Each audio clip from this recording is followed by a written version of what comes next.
안녕하세요. 와류기 공부 23강 시작하도록 하겠습니다. 이 내용은 와류기 효과를 검증한 것인가 아니면 명장, 교수, 기술사 능력을 검증한 것일까, 이 부분에 의구심이 드는 부분입니다. 그래서 명장 본색에서 진행한 와류기 효과 연비 검증 재검토를 해드리도록 하겠습니다.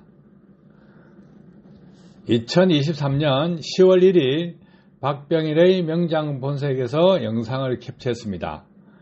이 영상을 그냥 보는 것이 아니고 어떤 의도로 어떤 의미를 가지고 했는지 생각하는 시간을 가져보시기 바랍니다.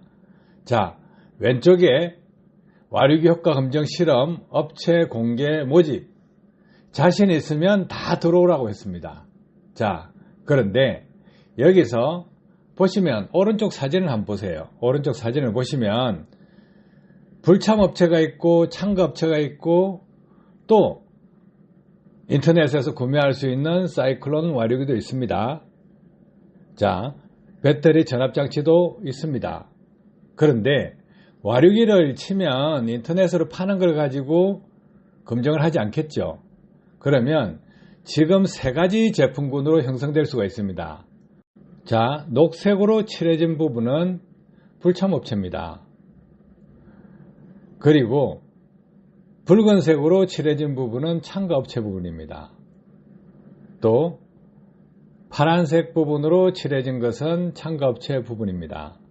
여기서 제품 사진을 조금 다시 정확하게 보세요. 정확하게 보시면 참가업체 제품들은 전부 다 신제품이거나 또는 가공 전의 제품입니다. 그렇다면 어떤 의미를 가질까요? 두 개 업체가 주도했다고 볼 수가 있겠죠. 제품을 제공했다는 거예요. 그리고 하나의 업체는 제품을 제공하지 않았고 탈착된 제품으로 전시되어 있습니다. 그러면 의도는 이 영상을 보시는 분들이 스스로 판단해 보시기 바랍니다. 2023년 10월 1일 박병일의 명장 본색 영상을 보면서 심히 우려되는 바가 많았습니다. 연비 부분 30년입니다. 연비를 측정함에 있어서 수많은 변수들이 존재하기 때문에 그 변수를 어떻게 하면 제거할 것이냐, 그 부분이 가장 염려스러워서 해당 영상에 댓글을 달아드렸습니다. 그럼 댓글 내용을 한번 보시겠습니다. 연비는 CVS 75 모드 테스트로 하시라고 했습니다. 연비 출력 매연 테스트 방식을 자동차 메이커에서 테스트하는 방식 또는 에너지 공단에서 테스트하는 방식, 이 에너지 공단에서 테스트하는 방식은 공인연비 테스트 룰입니다. 그래서 총괄을 하죠. 자동차 부품연구원 이런 부분들도 다 에너지공단 룰에 따라서 하는 것입니다. 그래서 연비 출력 매연 테스트 방식을 자동차 메이커에서 하는 방식을 하거나 에너지공단에서 테스트하는 방식으로 해줄 것을 요구했습니다. 왜냐하면 부작용이 생기기 때문입니다. 자, 그러면 차량을 어떻게 하냐? 참여 업체들이 많으면 차종에 따라서, 차량에 따라서, 엔진 성능에 따라서, 변속비에 따라서, 타이어 공기압에 따라서, 운전자에 따라서 다 달라질 수 있다 이겁니다. 해서 공인기관 자동차 부품연구원에 위탁해서 차량 한 대로 하라고 했습니다. 차량 한 대로 기준 연비를 측정해 두고 그 뒤에 업체별로 순서대로 테스트하면 신뢰도를 확보할 수 있다, 이렇게 안내해 드렸습니다. 자, 여기서 또 문제될 수 있는 부분도 제시해 드렸습니다. 공정한 측정 방법이 아닌 운전 습관을 측정하는 방식이라 그러면 공익보다 사익을 위한 것으로 판단하게 될 것입니다 하고 미리 말씀을 드렸습니다. 자, 그러면 박병일 명장 그룹, 명장 교수 기술사분들이 공개한 연비 검증 결과를 살펴보도록 하겠습니다. 자, 여기서 엔진 상태를 봅시다. 엔진 상태를 보는데 왜 봐야 되냐? 차 상태가 좋고 안 좋고 차이가 있을 수 있습니다. 주행 테스트 전에 기존 연비를 뽑을 때 차 상태를 조금 허틀어 놓으면 됩니다. 그럼 연비 안 나와요. 좋은 상태로 유지시킨다 그러면 연비 잘 나와요. 자, 그래서 A사, B사, 또 C사, D사, E사 5개 회사에 분리를 해보면 A사, B사와 C, D, E사의 연비가 다릅니다. 편차가 너무 많아요. 그러면 측정 불능 상태가 됩니다. 기존 연비로 쓸 수가 없어요. 그런데도 기존 연비로 썼습니다. 그러면 A 평균 연비는 얼마입니까? 14.156입니다. B 평균 연비는 16.155입니다. 그래서 연비 편차가 14.125%가 납니다. 자, 14.125%라 그러면 엄청난 큰 수치죠. 1%도 크다고 생각하는 판에 14.125%를 오차를 들고 테스트를 한다. 테스트 의미가 없습니다. 그래서 자, A사, B사는 14.125%를 빼줘야 됩니다. 그래야 그나마 근접할 수가 있다는 거예요. 자, 그러면 A사, B사 연비를 그대로 두고 C사, D사, E사의 연비 개선율에서 14.125%를 더해주든가 해야 됩니다. 왜? 기존 연비 자체가 공정성을 잃어버렸다는 거예요. 분명히 명장 교수 기술사분이라 하면 이 정도는 알고 있었겠죠. 자, 엔진 상태, ECU 보정치, TCU 보정치, 운전 습관 이 부분 때문에 기존 연비가 다 틀어져 버렸다는 거예요. 자, 운전 능력에 따라서 운전자가 동일한 속도로 가더라도 어떻게 운전하느냐에 따라서 연비가 천차만별로 나옵니다. 그러면 의도를 가진 분이 A사, B사 같은 경우에 예를 들어서 운전을 기존 연비 뽑을 때 조금 연비가 안 나오게끔 운전했을 수도 있는 것 아닙니까? 그런 부분을 다 배제시켜야 되는데 여기서 배제시키지 못했다 이겁니다. 자, 그러면 와류기 장착 후에 연비 측정할 때는 어떻게 했겠습니까? 모두 다 자기 차 연비니까 최선을 다해서 연비 운전을 할 것입니다. 연비 운전도요, 실력이 있으면 이거보다 더 올릴 수가 있어요.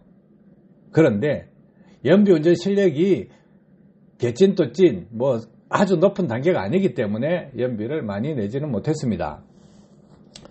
자, 이런 부분에 문제가 있었다. 기존 연비 편차율이 있는데도 진행을 했다. 이것이 첫 번째 문제입니다.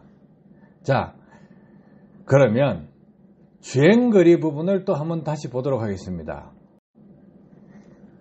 동일 코스 주행거리가 제각각입니다. 자, A 업체 300km인데 두 번째 298km, 2km가 편차가 생겼습니다. D 업체 298에서 296으로 2km 줄었습니다. E 업체 299에서 298로 1km 줄었습니다. 동일한 코스를 운행했는데 왜 운행거리가 달라져야 할까요? 달라지면 안 되죠.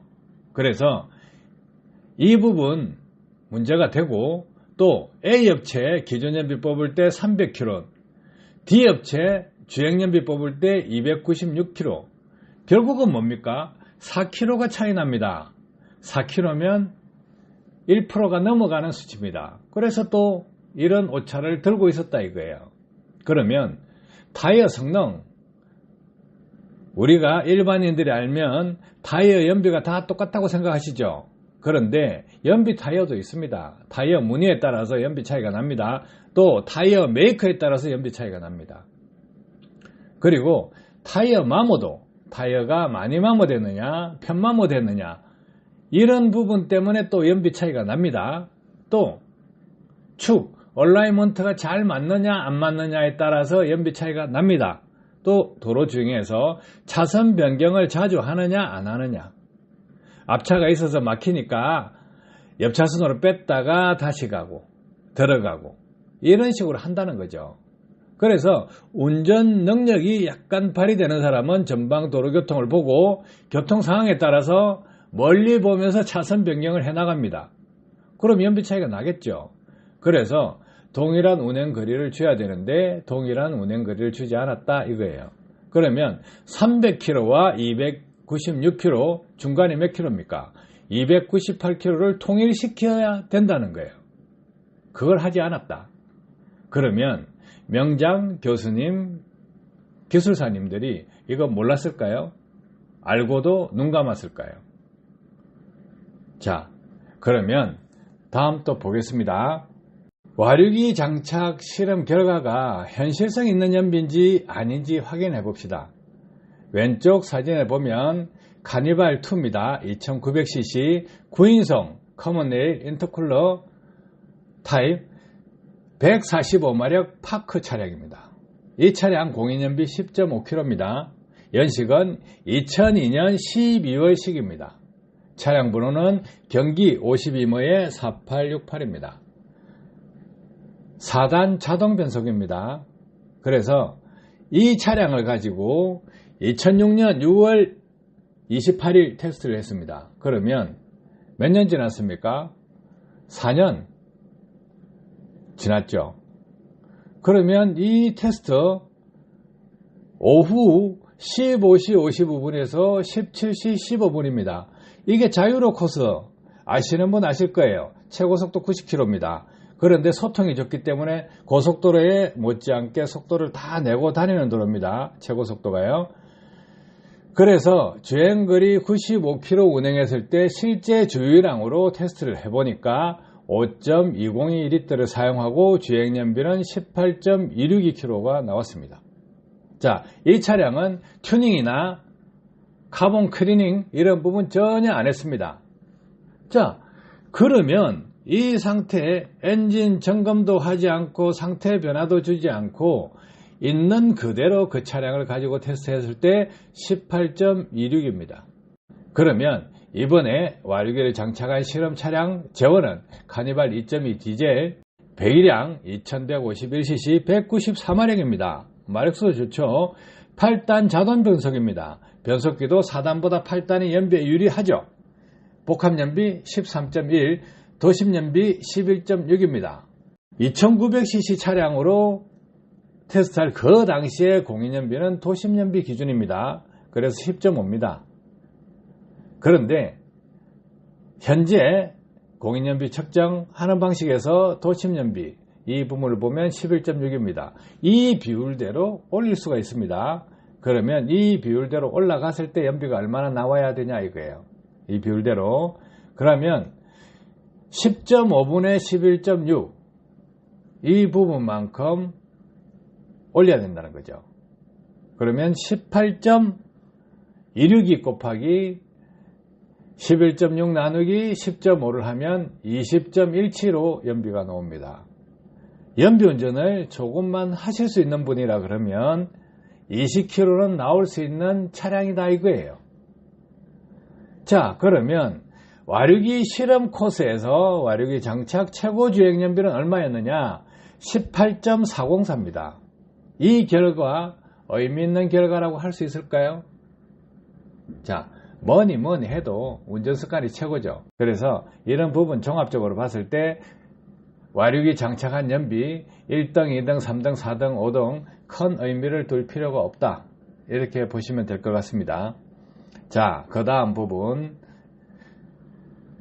그렇다 하더라도 이 와류기를 장착한 것, 와류기 연비가 아니고 운전습관 연비도 같이 포함되어 있기 때문에 와류기 효과와 운전 능력 효과를 같이 합쳐서 등수를 매겨보도록 하겠습니다. 자, 와류기 효과, 연비 운전 능력 등수는 A업체, 운행거리는 다 통일시켰습니다. 동일한 코스를 갔다 왔다는 전제입니다. 그리고 주유량, 그것은 주유한 그 양으로 했기 때문에 연비를 이렇게 산출을 하면 A업체는 17.979, B업체는 17.253, C업체는 18.243, D업체는 17.968, E업체는 18.404입니다. 해서 순위는 E 업체가 1위, C 업체가 2위, A 업체가 3위, D 업체가 4위, B 업체가 5위입니다. 이렇게 평가를 할 수밖에 없습니다. 해서 운전 능력을 빼고 정확하게 테스트를 해야 된다 이겁니다. 그래서 와류기 효과를 검증한다는 공지 영상을 올렸을 때 이렇게 정확하게 테스트를 할 수 없기 때문에 우려되는 사항을 미리 알려드렸고, 명장이고 교수고 기술사라 그러면 그분들이 엄연히 알아서 하겠느냐 믿고 기다려봤습니다. 그런데 발표된 결과는 연비를 아는 사람들이 봤을 때 터무니없었습니다. 해서 이렇게 재검토한 내용을 올려드리니까 여러분들도 참고하시기 바랍니다. 도움되셨길 바랍니다. 감사합니다.